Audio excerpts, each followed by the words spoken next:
By winter 1942, 1 year after Pearl Harbor, our Army fighting forces were building up fast and being deployed around the world, fighting beside Australian troops in New Guinea,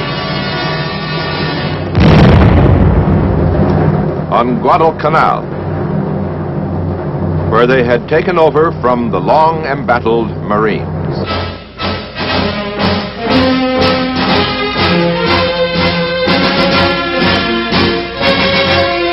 Large-scale amphibious landings had been made successfully in North Africa.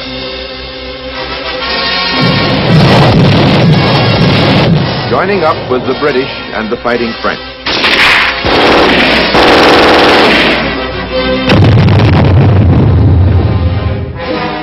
Other Army units were arriving in overseas staging areas in North Ireland, England, and Australia. As our combat and support forces began to encircle the globe, our lengthening supply lines were stretched to the utmost.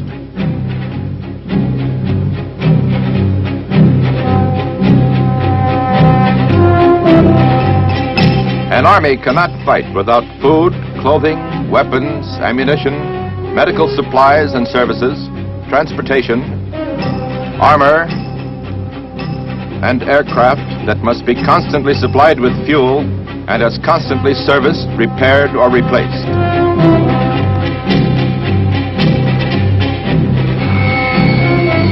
During the fighting of the vast stretches of arid desert land in North Africa, German General von Ravenstein, commander of the 21st Panzer Division, remarked that North Africa is a tactician's paradise and a quartermaster's hell.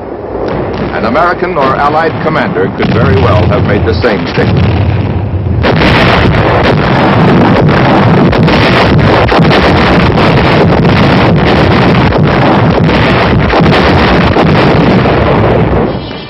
On the other side of the world, in the Southwest Pacific, support for the combat troops was even more difficult in an entirely different kind of warfare.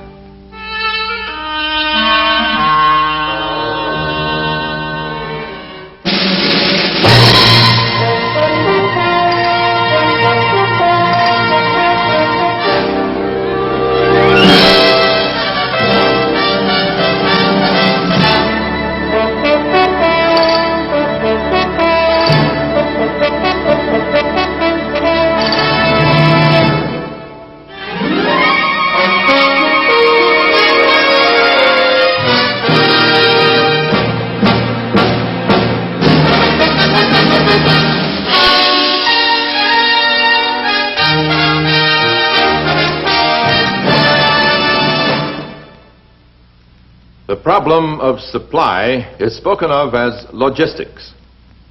More specifically, it is the transportation, supply, and quartering of troops, the procurement of all required military equipment and materiel, shipping and distributing cargo to the right place, to arrive at the right time.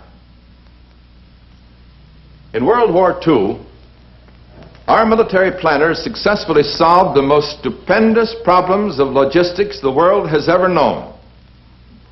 Our lines of supply fanned out like a network around the world, extending northward to Alaska and the Aleutians, to the Panama Canal, westward across the Pacific to a chain of islands, on to China by way of India, to Burma, to Australia,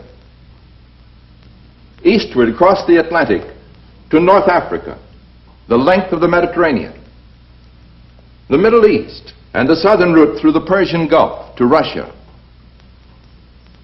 to Great Britain, Iceland, and to Russia by way of Murmansk in the far north, and ultimately the entire continent of Europe. Under Lend-Lease to our allies alone, the services of supply shipped approximately $25 billion worth of war materiel. These included approximately 850,000 pieces of heavy equipment, tanks, locomotives, trucks,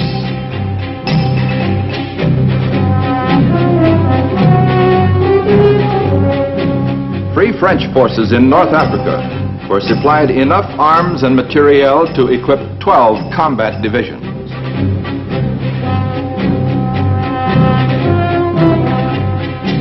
Millions of dollars worth of supplies went to China, flown there from India.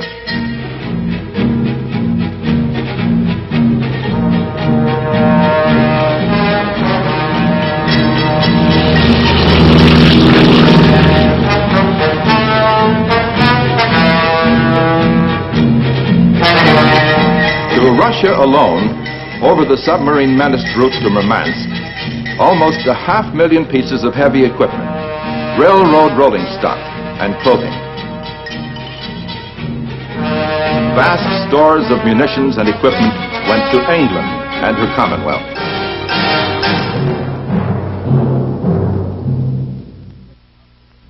All of this while we were supplying our own widely deployed forces and building up mountains of supplies for the massive invasion of Europe yet to come. The miracle of supply achieved by the United States Army in World War II was historic. It represented the outpouring of a great nation's energies and resources, not for conquest, but to win freedom for men who would be free everywhere. Mighty America had come fully alive. A revitalized agriculture reached the largest food production goals in the history of mankind. Food not only for ourselves and our allies, but for the hungry populations of the countries our armies would liberate and occupy.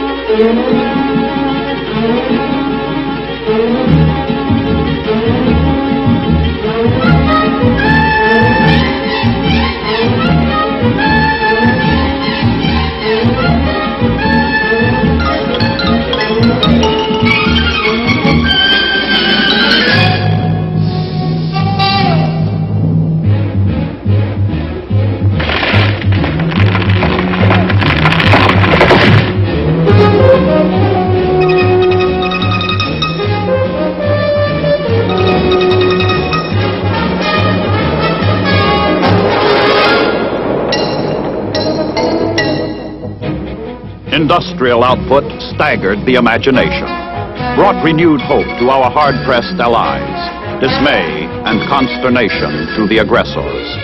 It amazed even ourselves.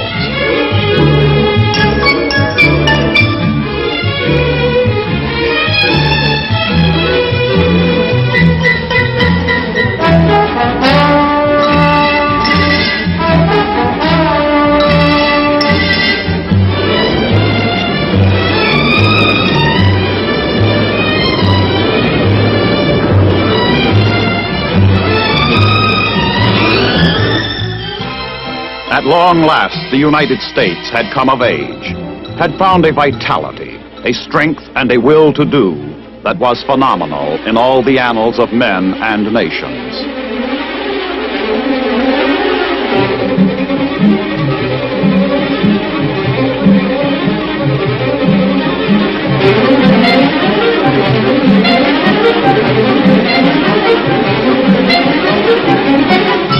Great convoys of ships stretched out as far as the eye could see, carrying the millions of tons of cargo we kept pouring overseas.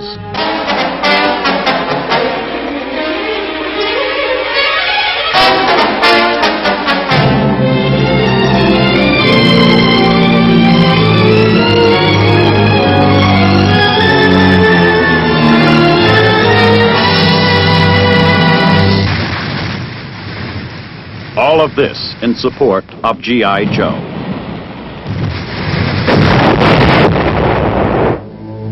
And who was G.I. Joe? He was the oft-times grimy, unshaven, heart and soul, blood and guts of America, the citizen soldier, the immortal image of the American fighting man whose forefathers had starved and frozen at Valley Forge to fight on and triumph at Yorktown. and again a few years later at the Battle of New Orleans.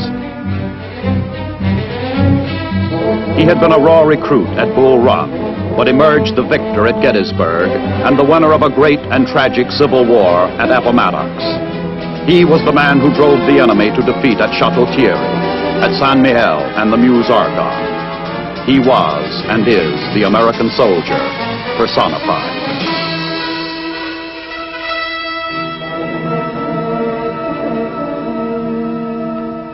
And who were his leaders?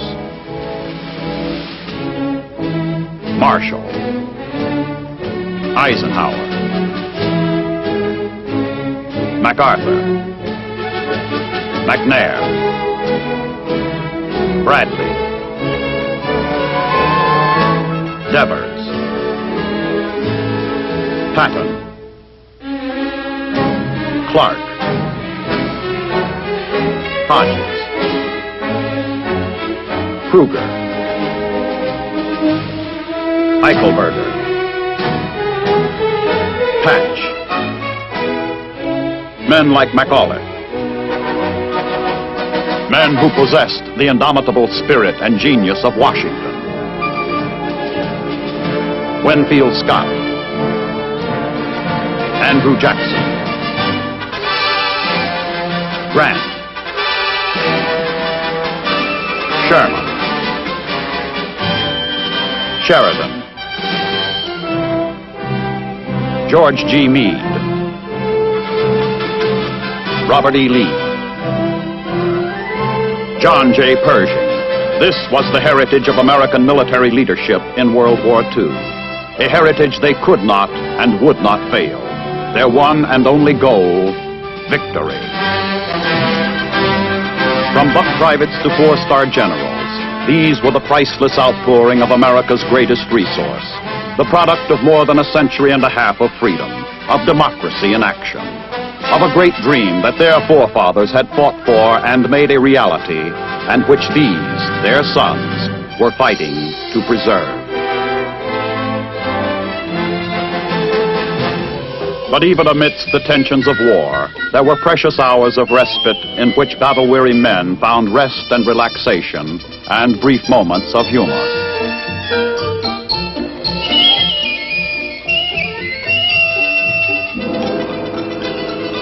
But when they fought to win.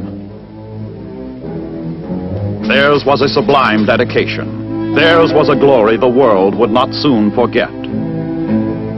While the fighting was continuing in North Africa, President Roosevelt and Prime Minister Churchill met at Casablanca to determine further strategical moves.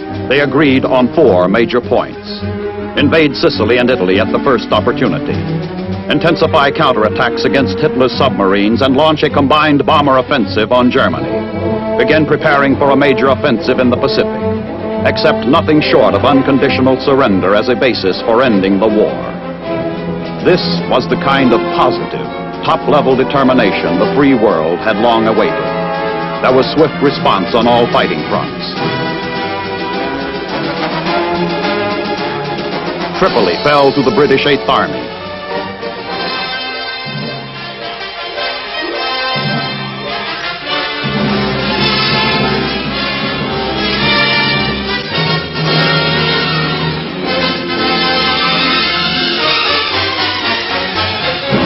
In bitter fighting, Nazi tanks hurled back Allied forces to the Algerian border.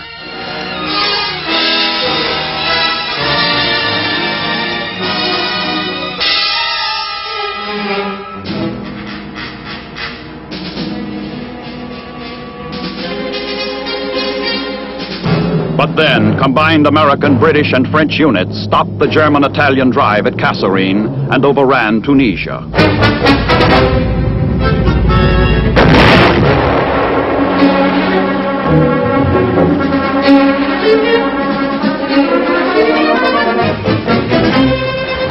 In the Pacific, on bloody Guadalcanal, fighting an entirely different kind of warfare, United States troops overcame the last fanatical Japanese resistance and won complete control of the island and its airfields.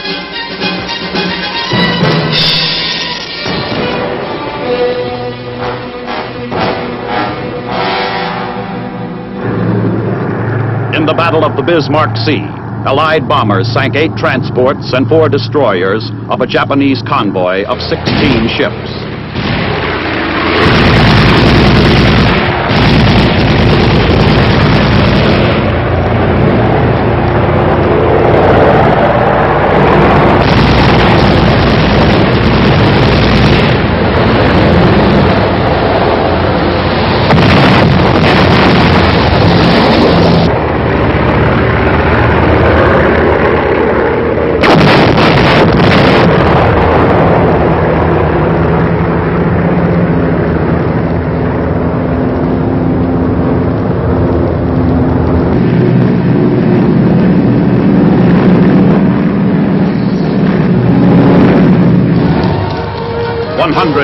Days after the Allied landings in North Africa, Tunis and Bizerte fell before the drive of American, British, and French forces.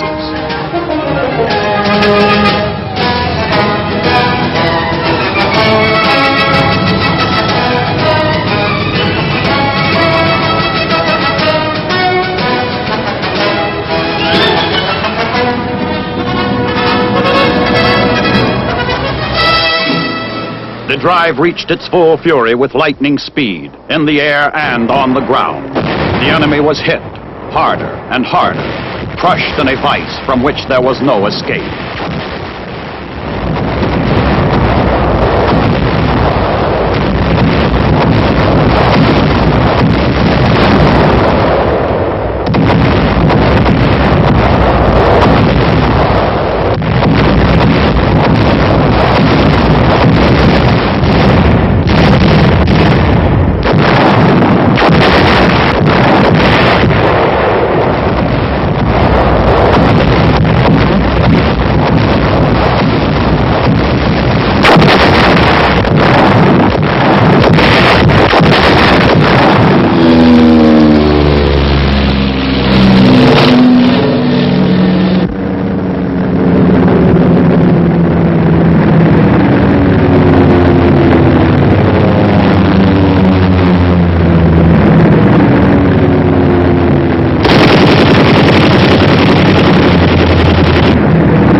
In 5 days, all German resistance in Tunisia collapsed.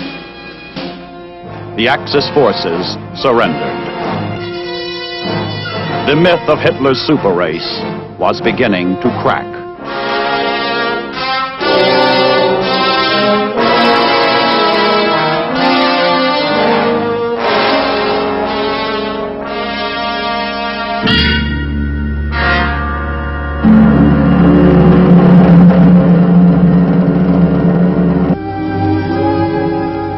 In the faraway Aleutian Islands, American troops had landed on Attu.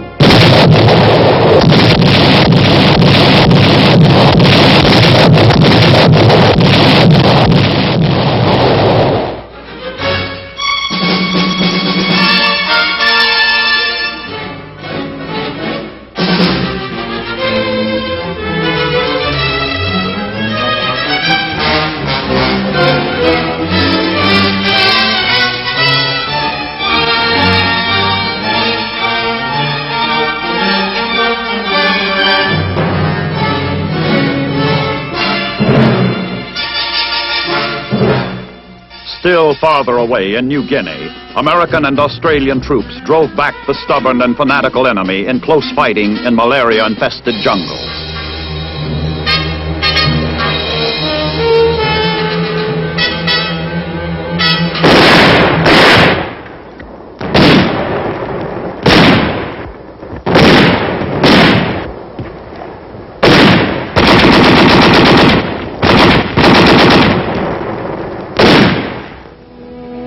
Among the battle casualties we had suffered while fighting in the Buna area were 3 of our general officers, shot in action within less than 100 yards of the Japanese lines.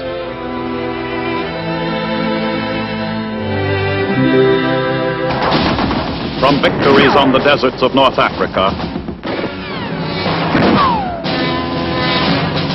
the fog-bound Aleutians,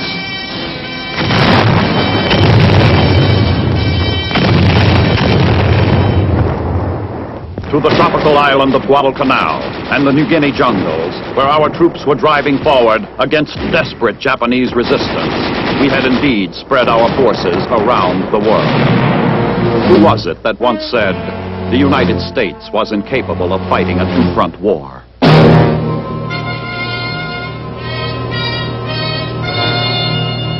Within less than 16 months, the United States Navy had performed a miracle of salvage. Of all the ships sunk or damaged on December 7, 1941 at Pearl Harbor, all but 3 were back in service and in fighting trim by May 1943. An achievement on a scale unequaled in naval history.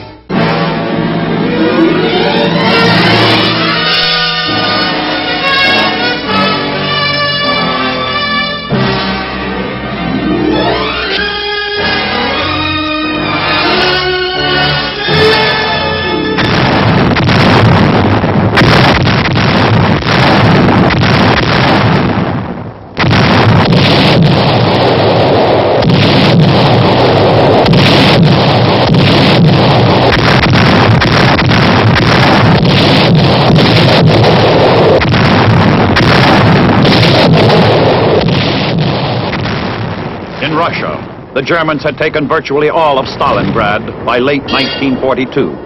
Their conquest was short-lived.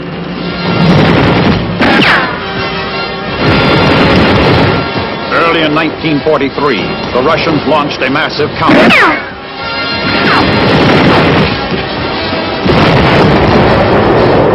Retook Stalingrad, destroying a Nazi army of 330,000. Capturing 17 of Hitler's generals.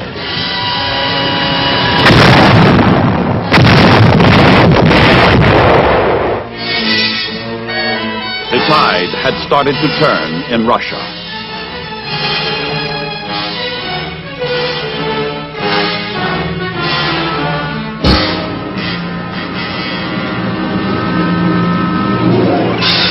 In June of 1943, hundreds of Royal Air Force planes engaged in a non-stop aerial offensive over occupied Europe that continued unremittingly for 10 days.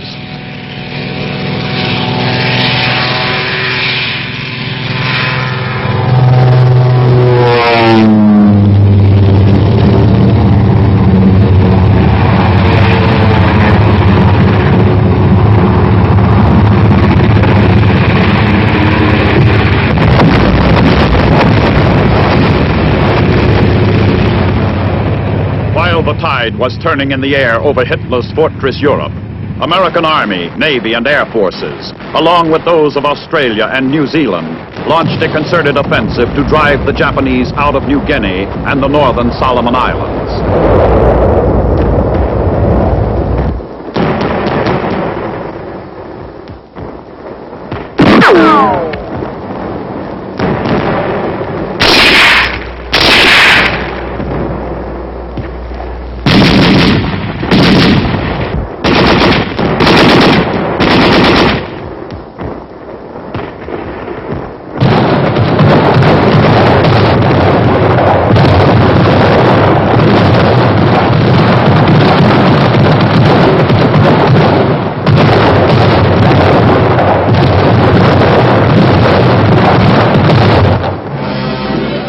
Enemy forces on Rendova Island were wiped out. Our troops drove for the Munda airfield on New Georgia Island.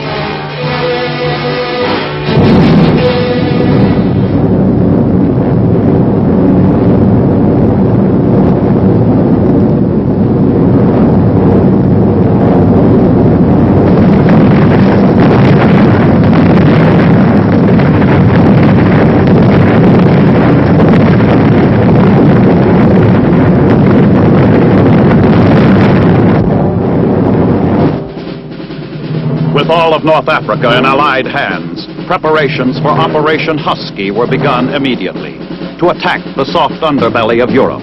The immediate target, Sicily. little time was lost.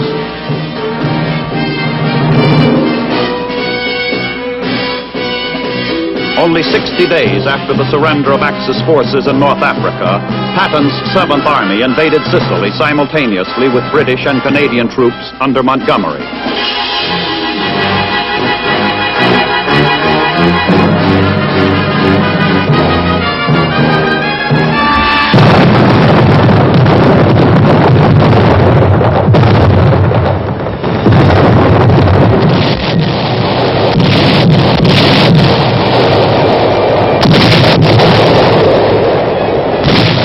Some 3,000 craft were employed to land an initial force of 160,000 troops.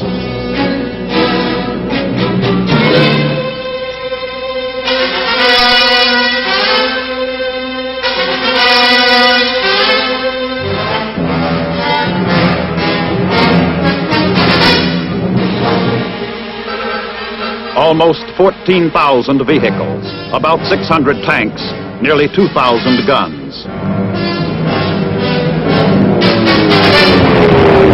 But Sicily was held by more than 200,000 Italian and German troops, strongly entrenched on rugged terrain. It was to be a tough, hard-fought campaign.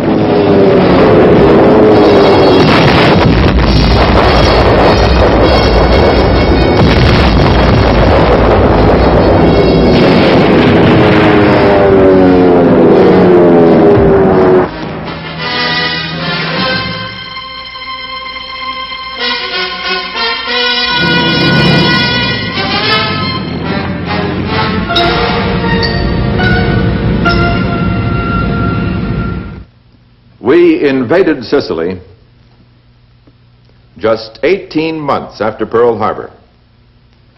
Actually, an incredibly short period of time for a peaceful and unprepared nation to have accomplished so much, to have come so far. It was a brilliant reflection of our military planning and the energy and enterprise that implemented that planning. It was America at its dynamic best. The forces of agriculture, industry, labor and management, finance and manpower coordinated with the military. What the United States alone did in those first 18 months will live long in history.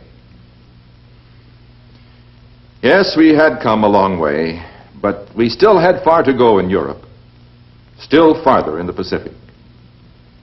It would be 11 months after the invasion of Sicily before we could build up and coordinate the massive ground, air, and sea forces for the invasion of Normandy. 11 months of bitter fighting in Italy and the vast island chain in the Pacific.